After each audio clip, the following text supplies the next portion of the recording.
Gender diversity is an ongoing challenge for many industries, including ICT. In Africa, for instance, women constitute less than 30% of the IT workforce. Director, Personal Computing, Lenovo West Africa, Tere Onyeje, joins us on the show to discuss the impact of women in the IT sector. Why do you think we have very few women in technology? I would say there are enough women in technology. Could we use more? Yes, we could use more. But don't just look at women in technology. It comes from somewhere. How many females were in the engineering departments in the universities? How many females were in the math departments? What you're seeing is a translation of what started 10 years ago. Yeah, but when you said we have enough, I'm wondering, where are they? Maybe you're looking for them in the wrong places. A lot of people see technology as engineering. For me, that's not technology. Right now, we're so immersed in technology that, for instance, I don't consider myself a woman in technology. I work in a technology business, but essentially I'm a salesperson. So am I a woman in technology? And there are lots of women in my role as well, where they may be sort of in techie fields, but they bring other, I won't call them soft skills, but the softer skill that the female can bring to the business. Yes, but so in trying to get more girls to see technology as a career, what role do you think women like you should be playing? Maybe telling our stories out there and getting people. Doing enough? Definitely not. I mean, in this business, it's all about, you know, working. Nobody ever puts a premium on things like mentoring or people management, or, you know, getting out there and giving back. You know, at this time, I mean, I, for one, for instance, I give back, but not as much as I think I should, but simply because I don't have the time. You know, we work in a, if I may say so, a somewhat dysfunctional society. So there's a lot of pressure on just getting things done before you worry about giving back. In what ways do you think we can improve the numbers? One thing I will say, though, if technology topics were taught a little differently, you might get more of an interest. We've found, I mean, research is finding that when you teach math in a different way, there's more of an uptake. So I see that across different, you know, fields. If you teach differently and people understand it differently, then the uptake will be definitely a lot different. Quite a number of young ladies see courses like engineering and the likes to be, in quote, masculine. How do you think we can change that perspective?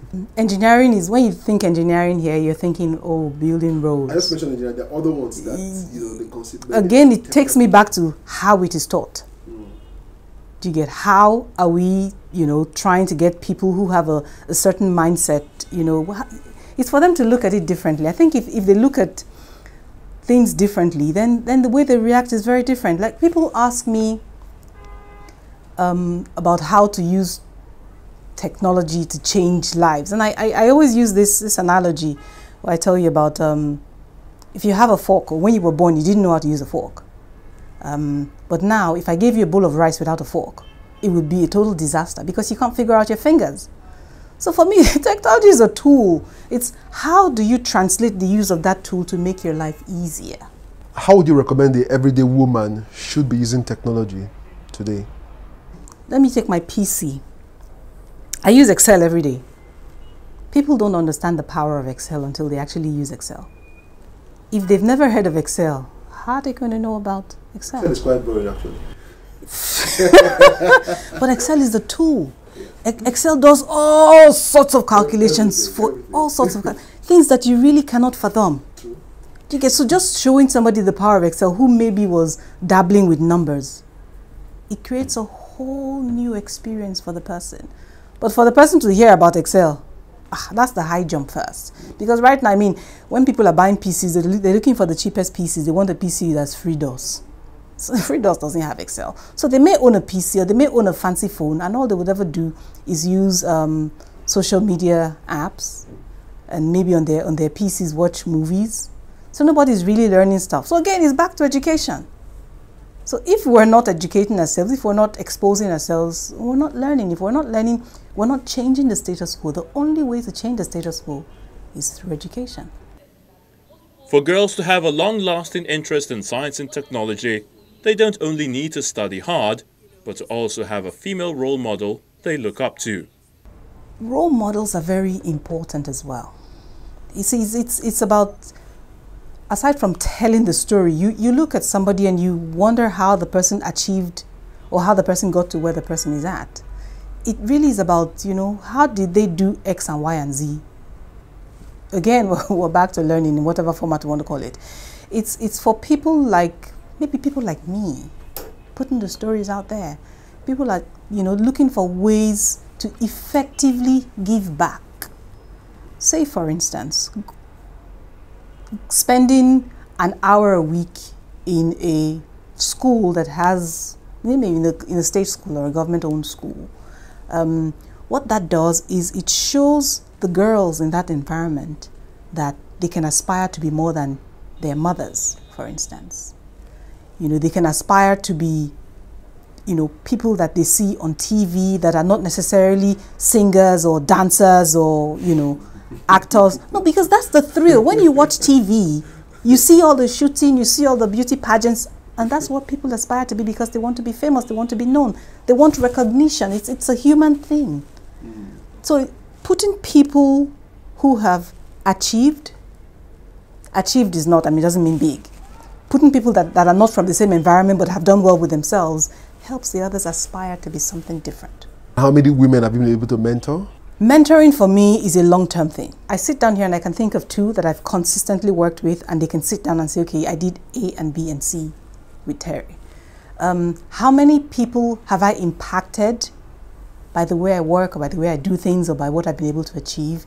I would say a lot more, because there are conversations now and then, and when people give you feedback, you can only smile and say thank God. Do you think there should be a structured way for women like you to encourage young ladies out there to see technology as a possible career path? I mean, that really would be the best way to get the word out there on what is possible. But as a country, are we structured to do anything like that? No, not really. It will be done through a lot of personal interest or personal drive. But yes, we do need forums like that to be able to get more people to do. So tell me, Terry, as a business executive, what apps do you get to use every day? It's mostly collaboration apps that would help you keep track of who's where. Keeping track of your spending as well. There are apps that do that. So what did I spend at ShopRite? What did I spend at the salon? What did I, you know, there are also apps that help you sort of aggregate what you've spent. So you can look at it and think, okay, maybe I shouldn't go out to so many lunches, or okay, I spend a lot on the salon, I really need to rework that. For me, those are things that are important, you know, how to keep my spending in check, how to know what I'm spending, where, why, how. And use this every day? The 2 I've mentioned, absolutely every day. I mean, I get up in the morning and I want to know what this person has done on that, because at work as well, we drive some campaigns. So you want to know what has been published, who published what, when, how, what is not done. Do you get? And simply by going through these tools, you can actually come up with some very interesting conversations with people who have not delivered, as at when due. Thanks so much for being on Tech Trends today. Thank you for having me. It's been a great pleasure, and you're doing very good work. So please keep talking to women out there. I'm sure that there's so much more we can give.